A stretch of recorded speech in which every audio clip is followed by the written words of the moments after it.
அனைவருக்கும் வணக்கம்ங்க. இன்றைக்கி சனிக்கிழமை தேதி 8/11/2025ங்க.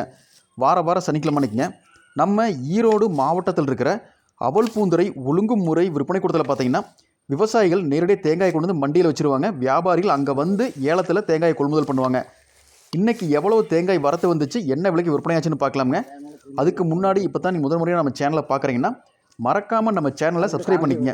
ஏக்யூஎஸ்சி குரூப் யூடியூப் சேனலை சப்ஸ்கிரைப் பண்ணிக்கங்க. ஃபேஸ்புக்கில் பார்த்தீங்கன்னா பஞ்சாயத்து டேட்டா பேஜை ஃபாலோ பண்ணிக்கங்க. இன்றைக்கி தேங்காய் வரத்து 12,000 தேங்காய்கள்ங்க. இதில் கருப்பு தேங்காய் மொட்டையாக உரிச்சதுங்க.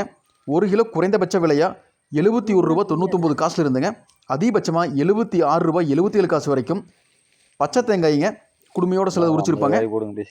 1 கிலோ குறைந்தபட்சமாக ₹59.41 இருந்துங்க. அதிகபட்சமாக 1 கிலோ ₹67.19 வரைக்கும். தண்ணி ஆடாத வறண்ட தேங்காய் மொட்டையாக உரிச்ச தேங்காய்ங்க 1 கிலோ அதிகபட்சமாக ₹105.19 மறைமுக காலத்தில் கொள்முதலாக இருக்குதுங்க. தேங்காய் விலை வந்து கடந்த 2 நாளாக வந்து நல்லாவே ஏறிக்கிட்டு இருக்குதுங்க. இந்த தகவலை உங்களை சுற்றி இருக்கிற அத்தனை விவசாயிகளுக்கும் வியாபாரிகளும் ஷேர் செய்யுங்க. நிறைய பேர் வந்து கேட்குறீங்க தேங்காய் வந்து என்ன விலைக்கு போகுதுன்னு. அந்த விலையத்தை நம்ம சேனல்லையே சொல்லிடுறேங்க. அதே மாதிரி உங்கள்கிட்ட இருக்கிற தேங்காயை கொண்டு வந்து நீங்கள் வியாபாரத்துக்கு வச்சா தான் உங்கள் காய் என்ன விலைக்கு போகும்னு சொல்லிட்டு தரத்தை பார்த்து விலை குறிப்பாங்க. நம்ம இடத்துல வச்சுக்கிட்டு ஒரு பொருளுக்கு விலை சொல்ல முடியாதுங்க. அதனால யாராவது தேங்காய் விற்கணும்னு நினச்சிங்கன்னா மண்டியில் கொண்டாந்து வைங்க. ஒரு வியாபாரி கூப்பிட்டு கேளுங்க, காயை காமிச்சு கேளுங்க. அப்போ தான் அதுக்கு ஒரு விலை தெரியுங்க.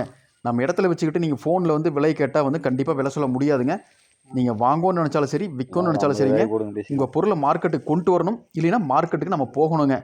நன்றி, வணக்கம்.